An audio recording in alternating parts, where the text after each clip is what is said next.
कल हम लोग क्या पढ़े थे जी? कार्बोकेटायन पढ़े थे ना। अब आज क्या पढ़ना है? Carbon anion. हम लोग पढ़ रहे हैं रिएक्शन इंटरमीडिएट। क्या पढ़ रहे हैं? Reaction intermediate, BSc first semester. ठीक है, हम लोग पढ़ रहे हैं ऑर्गेनिक केमिस्ट्री की पार्ट ना, mechanism of organic chemistry. Mechanism of organic chemistry, इसमें होमोलिटिक हेटेरोलिटिक पढ़ चुके हैं, और फिर क्या पढ़ चुके हैं? इलेक्ट्रोफाइल और न्यूक्लियोफाइल रीजेंट्स पढ़ चुके हैं, और अब पढ़ रहे हैं रिएक्शन इंटरमीडिएट। रिएक्शन इंटरमीडिएट में हम लोग कार्बोकेटायंस पढ़ चुके थे। आज पढ़ना हमको कार्बन आयन ना, कार्बन आयन या कार्बो एनायन, कार्बन आयन या कार्बो एनायन। ठीक है, कार्बन आयन या कार्बो एनायन। ठीक है, तो लिखिएगा कार्बन एनायन क्या होता है। तो जैसे कार्बोकेटायन हम लोग पढ़े थे, वैसे ही कार्बन एनायन हो जाएगा। कार्बन केटायंस पढ़े थे कि भाई those organic species in which positive charge present on carbon atom, उसे कार्बोकेटायंस कहते हैं। और इसमें क्या था? Negative charge present on carbon atoms are called carbo anion. देखिएगा, those organic species, those organic species, ठीक है, in which negative charge minus charge is present on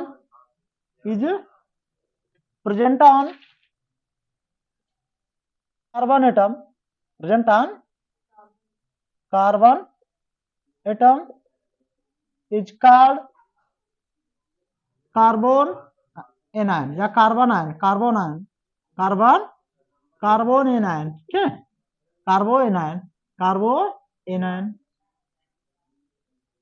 ठीक है, कार्बो एनायन लिख लीजिए।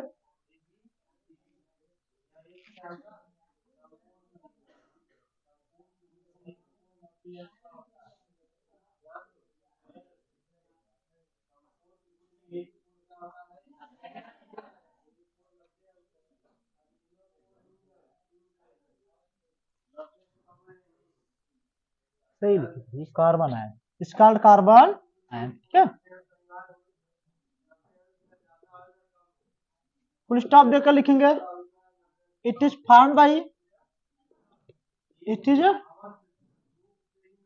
Found by heterolytic, heterolytic bond fission. यह क्या होता है जी? हेटेरोलिटिक बॉन्ड फिशन के द्वारा बनता है। It is found bye heterolytic bond fission of covalent bond. यह सहसंयोजी बंध के हेटेरोलिटिक बॉन्ड फिशन के द्वारा बनता है। इसलिए को यहाँ पर लिखा गया है, यह है सी है, यहाँ पर लिख दिया गया, यहाँ पर देखो एच हो गया ना। अब देखो यहाँ पर कौन सा मीडियम रखा गया? आयनिक मीडियम, आयनिक मीडियम। ये वाला बॉन्ड कैसे टेगा? ऐसे टेगा, तो यहाँ पर माइनस, यहाँ पर प्लस, ये हो जाएगा सी, सी इस पर आ जाएगा माइनस, और ये हो जाएगा क्या? प्लस। ये क्या हुआ?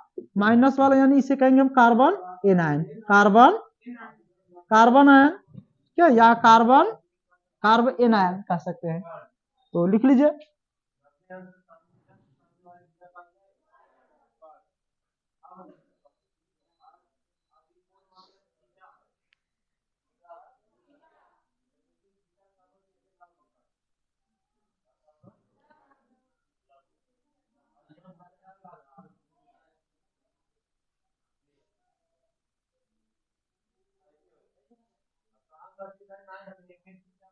लिख लीजिए। अब लिखेंगे क्लासिफिकेशन। क्या लिखेंगे जी? क्लासिफिकेशन यानी वर्गीकरण। देखो, दो ऑर्गेनिक स्पीशीज वह कार्बनिक प्रजाति इनमें जिसमें negative charge minus charge is present on carbon atom, carbon परमाणु पर होता है, इज कॉल्ड, क्या कहलाता है? Carbon ion. It is found by heterolytic bond fission of covalent bond, सहसंयोजी बंध के विषम विदलन द्वारा। कौन सा विदलन? विषम विदलन के द्वारा बनता है। देखो ये माइनस चार्ज आ गया, इस पर कार्बन क्या हुआ, माइनस चार्ज आ गया, तो ये क्या कहलाएगा, कार्बन आयन। अगर प्लस होता तो कार्बन केटायन। अब देखो इसका क्लासिफिकेशन, वर्गीकरण किया गया है, तो it is following, it is classified into following type, ये निम्नलिखित वर्गों में वर्गीकृत किया गया है। लिख सकते हो they are following type, they are following following type, ये निम्नलिखित प्रकार के होते हैं, they are following type. Following type में कौन कौन सा होता है, पहला लिखे हम लोग, मेथिल कार्बन आयन, ठीक है, दूसरा का प्राइमरी हो जाएगा, प्राइमरी कार्बन आयन, तीसरा का सेकेंडरी कार्बन आयन, और चौथा क्या हो जाएगा, टर्शियरी, टर्शियरी कार्बन आयन। अच्छा इसको हम मेथिल करके दिखाते हैं, लेकिन इसको कैसे दिखाते हैं, 1 डिग्री से। प्राइमरी कार्बन आयन क्या कहते हैं 1 डिग्री, इसको कहते हैं 2 डिग्री, इसको कहते हैं 3 डिग्री। जैसे उसको प्राथमिक कार्बन केटायन को 1 डिग्री कार्बन धनायन, 2 डिग्री कार्बन धनायन और 3 डिग्री कार्बन धनायन। इसका एग्जाम्पल देखो ऐसे हो जाएगा, CH3 निगेटिव, इसका हो जाएगा CH3 CH2 निगेटिव, इसका हो जाएगा CH3 CH CH3 निगेटिव, ठीक है, देख रहे हो माइनस चार्ज है इस पर, और यहाँ पर हम लिख रहे हैं CH3 C, ठीक है, और इधर भी CH3 कर दिए और इधर भी CH, अब माइनस चार्ज किस पर हो गया, C पर। ये क्या हुआ, 3 डिग्री कार्बन एनायन। तो लिख लीजिए कार्बन एनायन का वर्गीकरण।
अब अगला हेडिंग हमको क्या लिखना होगा, structure of carbon ion, carbon red ion की संरचना। हेडिंग लिखेंगे स्ट्रक्चर, क्या लिखेंगे, स्ट्रक्चर। स्ट्रक्चर, इसकी संरचना कैसी होती है, ध्यान दीजिए। संरचना हम किसके अनुसार बताते हैं, संकरण के अनुसार, और किसके अनुसार बता देंगे, वेस्पर थियरी के अनुसार। ये कार्बन आयन है, देखो कार्बन आयन में क्या होता है, कार्बन के पास कितने इलेक्ट्रॉन होते हैं, 4 इलेक्ट्रॉन होते हैं। अगर इस पर ऋण चार्ज आएगा तो 1 इलेक्ट्रॉन इस पर बढ़ जाएगा और इस पर क्या रहेगा, माइनस। बाहरी कक्षा में 4 इलेक्ट्रॉन होते हैं, 1 2 3 4 लिख दिया। अब अगर माइनस है तो 1 इलेक्ट्रॉन बढ़ जाएगा, 5 हो जाएगा, यहाँ पे माइनस हो, क्या देगा, माइनस। यहाँ पर देखो कितने बाड बन जाते हैं, ये 3 ठो बाड बन जाता है, मान लीजिए हाइड्रोजन हो गया, 3 ठो बाड बन गया, और ये 2 इलेक्ट्रॉन, 2 इलेक्ट्रॉन मतलब 1 लोन पेयर, 1 लोन पेयर। यहाँ पर कार्बन एटम जो होता है कितने बाड गिरा हुआ है, 1 2 3 बाड पेयर से गिरा हुआ है, और 1 ठो लोन पेयर से गिरा हुआ है। यानी यहाँ पर बाड पेयर कितना है, 3 है, और लोन पेयर कितना है, 1 है। इलेक्ट्रॉन पेयर का मान कितना देगा, 4। हम बताए हैं कि इलेक्ट्रॉन पेयर का मान 2 होता है तो sp हो जाएगा, अगर इसका मान 3 आ जाएगा तो sp2 हो जाएगा, अगर इसका मान इलेक्ट्रॉन पेयर का मान 4 आ जाएगा तो sp3, 5 आ जाएगा तो sp3d, इसे बताया ना, ठीक है। तो इसके ही अनुसार इस पे कौन सा संकरण होगा, अब sp3 होगा, sp3। और sp3 की संरचना कैसी होती है, चतुष्फलक की, लेकिन यहाँ पर बांड पेयर और लोन पेयर दोनों है, इसलिए इसकी संरचना क्या हो जाएगी, पिरामिडल हो जाएगी, शंक्वाकार हो जाएगी। जैसे अमोनिया का 3 बांड पेयर 1 लोन पेयर, तो उसकी संरचना कैसी थी, पिरामिडल। ऐसे इससे भी 3 बांड पेयर और 1 लोन पेयर है, ठीक है, इसलिए इसकी संरचना कैसे देगी, पिरामिडल, लेकिन संकरण sp3। तो लिख देंगे हम लोग कि इन कार्बन आयन, ठीक है, लिख देंगे इन कार्बन आयन, कार्बन एटम जो होता है is surrounded by is surrounded by 3 bond pair and one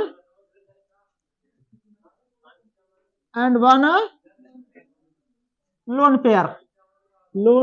pair से घिरा होता है। हेंस इलेक्ट्रॉन पेयर का मान कितना रहेगा 4। हेंस इलेक्ट्रॉन पेयर का कितना रहेगा 4 and it has sp3 hybridization and pyramidal shape। ठीक है, और संरचना कैसी रहेगी पिरामिडल हो जाएगी, विच इज सोन बिलो, जो कि नीचे विच इज सोन बिलो जो कि नीचे दिखाई गई है। देखो यहाँ पर कार्बन के बाहरी कक्षा हम लोग जानते हैं, कार्बन बाहरी कक्षा का इलेक्ट्रॉन होता है 4, 1 2 3 4 हो गया ना जी। अब देखो एक माइनस का मतलब क्या हुआ, एक माइनस एक इलेक्ट्रॉन बढ़ गया है, ये माइनस हो गया ना। यहाँ पर क्या हाइड्रोजन है 3 हाइड्रोजन बॉन्ड बनाने ऐसे 3 हाइड्रोजन ऐसे बॉन्ड बना ले। अब एक लोन पेयर इस पर बच गया, यानी यहाँ बॉन्ड पेयर कितना हुआ 3 और लोन पेयर कितना हुआ 1, इलेक्ट्रॉन पेयर कितना हुआ 4। तो यहाँ पर संकरण कौन सा हो जाएगा, जो हाइब्रिडाइजेशन होगा sp3 हाइब्रिडाइजेशन और पिरामिडल शेप। कैसा शेप हो जाएगा, शेप कैसा हो जाएगा, शेप हो जाएगा पिरामिडल। लिख लीजिएगा।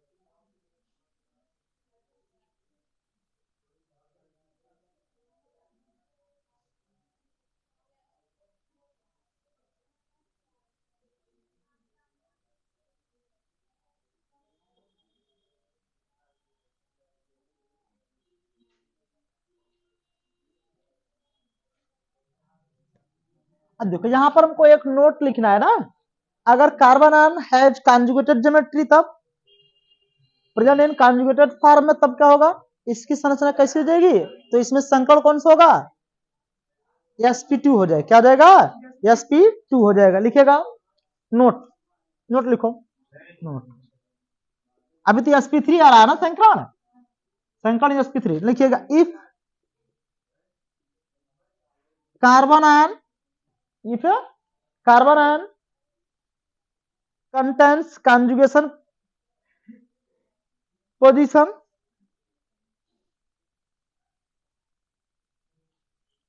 contains conjugation position then तब क्या हो जाएगा, then it will be sp2 hybridized, then जो C एटम होगा then C एटम में भी sp2 हाइब्रिडाइज्ड। तब क्या हो जाएगा, इसमें कौन सा संकरण होगा कार्बन परमाणु पर sp2 संकरण होगा ना, hybridised with planar geometry, with a planar geometry, सममित ज्यामिति के साथ इसकी संरचना कैसे हो जाएगी, प्लेनर हो जाएगी। क्या हो जाएगी, प्लेनर हो जाएगी। क्यों, क्योंकि अगर कॉन्जुगेटेड पोजीशन में है जो इसका एक एक्स्ट्रा इलेक्ट्रॉन्स होता है वो किस में चला जाता है, जो लोन पेयर होता है वो किसके अंतर्गत चला जाता है, इन्वॉल्विंग कॉन्जुगेशन, कॉन्जुगेशन में भाग ले लेता है। और कॉन्जुगेटेड इलेक्ट्रॉन्स या लोन पेयर जो होता है वह संकरण में भाग नहीं लेता। जैसे देखो अब यहाँ पर मिटा दे रहे इसको, यहाँ पर उसे देखो ये हम लिख रहे हैं, इसमें देखो यहाँ पर ऐसे लिख रहे हैं, ठीक है। ये हमारा क्या है कॉन्जुगेशन में, और यहाँ पर एक यच है, यहाँ पर ऋण हो गया ना। इस अब ये देखो ये वाला क्या हो जाता है, यहाँ पर sp2 हाइब्रिडेशन होगा। कौन सा हाइब्रिडेशन होगा, यहाँ पर sp2 इस कार्बन में कौन सा हाइब्रिडेशन होगा जी, इस पर देखो, इस पर कौन सा हाइब्रिडेशन होगा, sp2 हाइब्रिडाइजेशन। अगर ऐसे देखेंगे हमको sp3 दिख रहा है, लेकिन यहाँ पर कौन सा संकरण होगा, sp2 हो जाएगा। कैसे हो जाएगा, ठीक है, क्योंकि ये जो लोन पेयर्स है, देखो यहाँ पर जो लोन पेयर है ना जी, इस पर माइनस के रूप में, ये देखो हम ऊपर देखा ना, ये वाला इन्वॉल्व कर जाता है किस पर, इस अनुनाद पर, इस अनुनाद में आ जाता है, इस अनुनाद में आ जाता है। तो ये देखो ये वाला जो होता है ये संकरण में भाग नहीं लेता है, यानी पाई इलेक्ट्रॉन जो सिस्टम से होता है वह संकरण में भाग नहीं लेता है, तो ये पाई इलेक्ट्रॉन सिस्टम में आ जाता है। इसे देखिए यहाँ पर है, ये वाला है, तो ये डबल बॉन्ड से यहाँ पर एक H है ना, यहाँ पर माइनस है, तो ये देखो ये वाला ऐसे घूम जाएगा, ऐसे घूम जाएगा, यहाँ पर माइनस आ गया, यहाँ पर प्लस, तो ये सिस्टम में ये हमारा क्या आ जाएगा, माइनस इस पर आ जाएगा, ठीक है, और डबल बॉन्ड इस पर हो जाएगा और इससे हो जाएगा, फिर ये वाला, तो इसके कारण ये क्या हो जाएगा, आई वाला इससे घूम जाएगा, तो क्या हो जाएगा जी, देखो यहाँ पर डबल बॉन्ड आएगा, माइनस इस पर आ जाएगा, ठीक है, डबल बॉन्ड इस पर है, देखो तो कॉन्जुगेशन में भाग ले रहा है, क्योंकि ये जो लोन पेयर्स होता है यहाँ पर वो किस में भाग ले लेता है, conjugation. If the carbon ions contains conjugation position, contains माने रखता है या बना होता है कॉन्जुगेशन पोजीशन पर, देन सी एटम्स में भी sp2 हाइब्रिडाइज, तो कार्बन परमाणु जो होता है उस पर कौन संकरण होगा, sp2 संकरण होगा विथ प्लेनर ज्योमेट्री, और इसकी ज्यामिति कैसी हो जाएगी, प्लेनर हो जाएगी। sp2 संकरण का संरचना कैसी होती है, प्लेनर होती है, ठीक है, तो लिख लीजिए इसको, इसको लिख करके ये वाला बना लीजिएगा।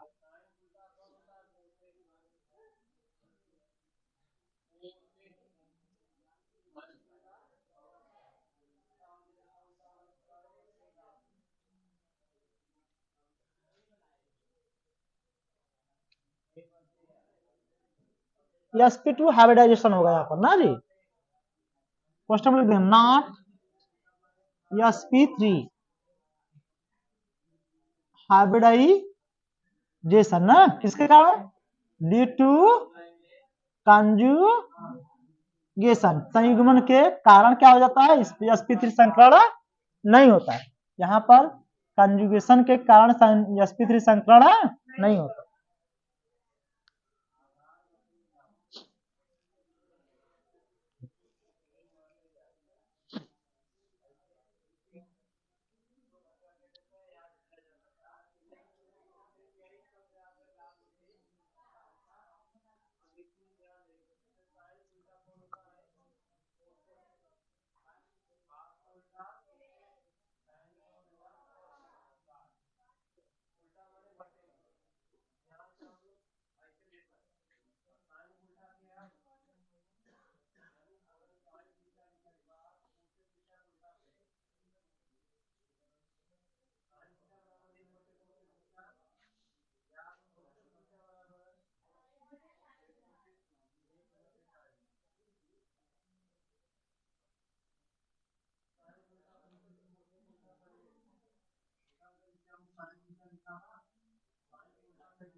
लिख लिया इसको, तो हमको क्या लिखना है जी, प्रिपरेशन या फॉर्मेशन, मिटा दें, चलिए ठीक है।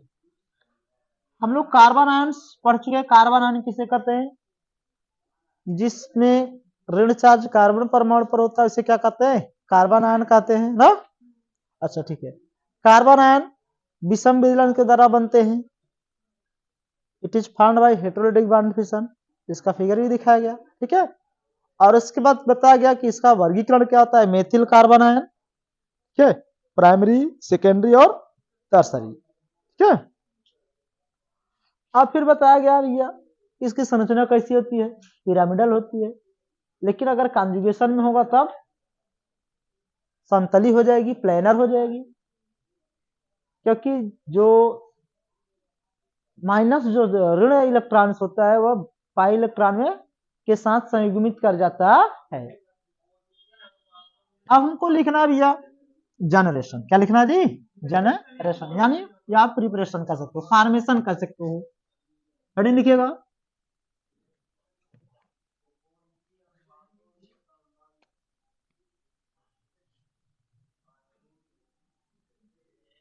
जनरेशन लिखो, चाहे फॉर्मेशन को, फॉर्मेशन ऑफ कार्बन, ठीक है।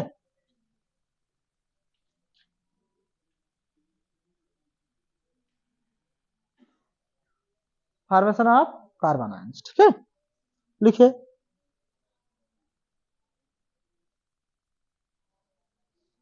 तो इसको हम कैसे बनाते हैं, पहला हेडिंग,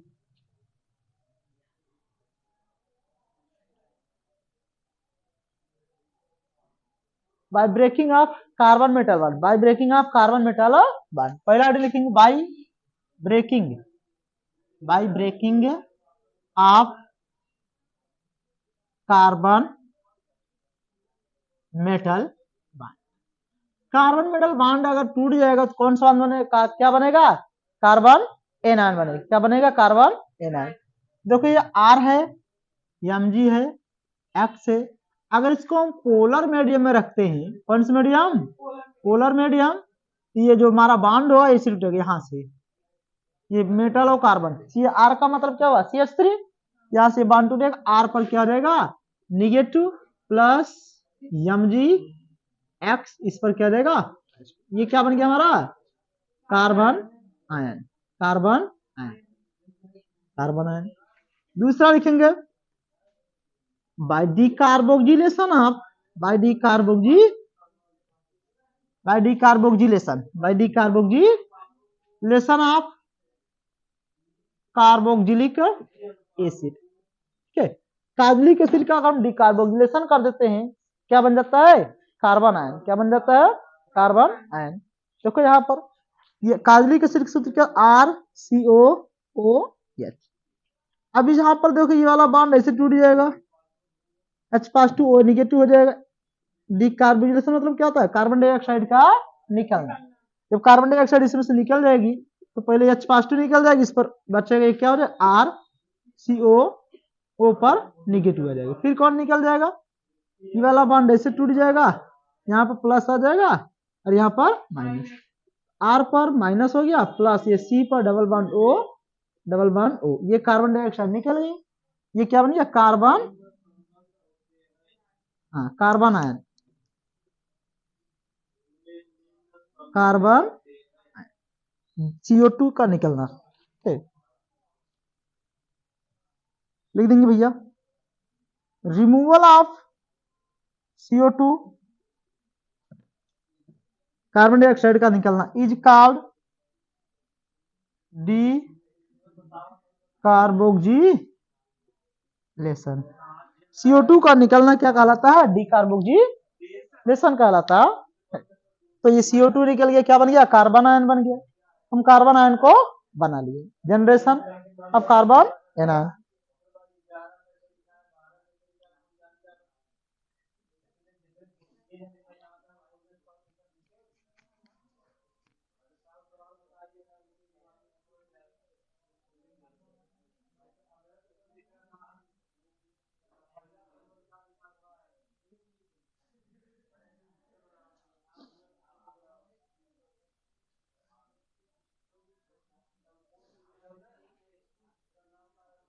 अब हम लोग लिखेंगे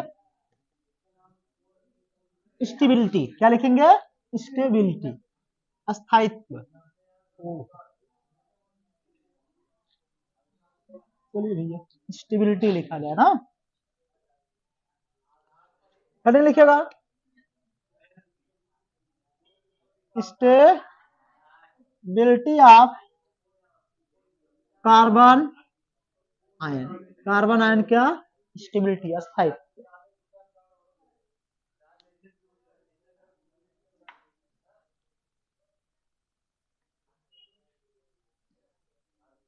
देखिए जैसे कार्बन केटायन का था स्टेबिलिटी, वैसे ही कार्बन रेडायन की है, बस उसका उल्टा हो जाएगा। उसका क्या हो जाएगा?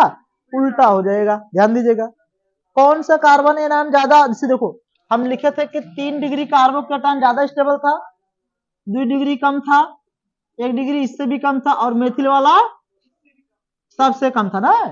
स्टेबिलिटी किसका था? ये था कार्बन कार्बोकेटायन। कार्बो की स्टेबिलिटी बढ़ते हुए क्रम में थी ना। अब कार्बन एनायन की स्टेबिलिटी इसका उल्टा हो जाएगा, 3 डिग्री सबसे कम, तब 2 डिग्री हो जाएगा, तब 1 डिग्री हो जाएगा, तब मेथिल हो जाएगा। ध्यान दीजिएगा इसका उल्टा हो जाएगा। अगर इस पर magnitude of positive charge decreases, stability क्या हो रही थी? इंक्रीज कर रही थी। अब इसमें क्या हो जाएगा? Magnitude of negative charge increases, stability decreases. ठीक है, लिख लीजिएगा। उसमें पॉजिटिव चार्ज डिक्रीज कर रहा था ना, तो स्टेबिलिटी घट रही थी। इसमें नेगेटिव चार्ज डिक्रीज करेगा तो स्टेबिलिटी घटेगी। लिखिएगा if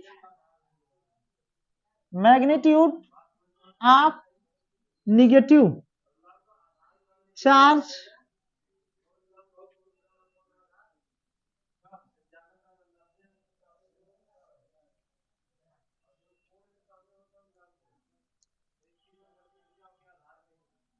increases stability of carbon ion, okay, decreases। देखो यहां पर मेथिल वाला हो गया, ठीक है, तो ऐसे कह सकते हो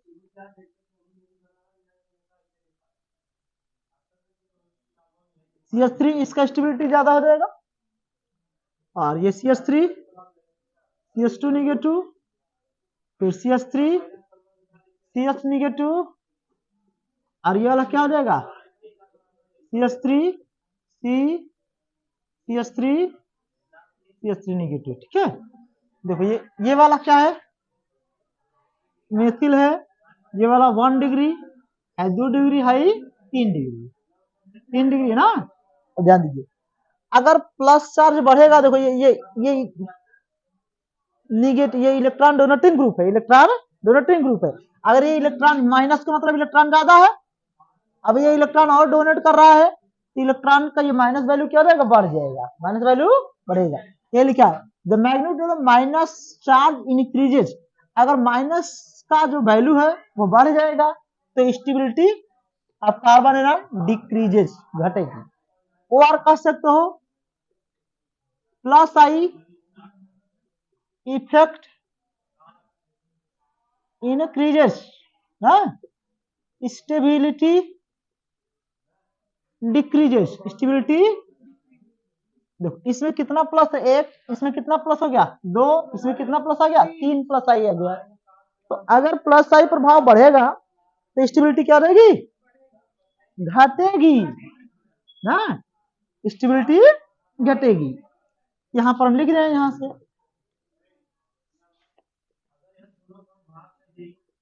magnitude of minus negative charge increases कर रहा है जी, और स्टेबिलिटी क्या रही है? Stability of carbon ion decrease कर रही है, डिक्रीजेस घटते हुए क्रम में। Magnitude of positive charge increases, plus I effect, increasing order,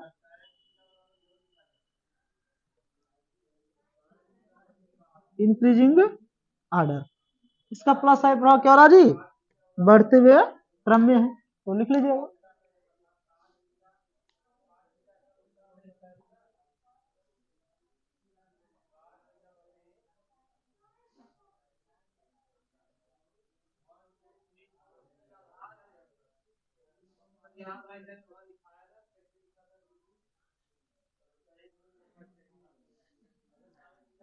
आगे लिख लेंगे देयर आर फॉलोइंग फैक्टर, लिख सकते हो ना, लिखो देयर आर फॉलोइंग फैक्टर्स, यहां पर निम्नलिखित कारक होते हैं विच इन्फ्लुएंस द, इन्फ्लुएंस माने क्या होता है, इन्फ्लुएंस माने प्रेरित करते हैं, विच influence the inductive effect, which influence the stability of carbon ion, stability of carbon ion, जो कार्बन ऋण आयन के स्टेबिलिटी को प्रेरित करते हैं। लिख लीजिए।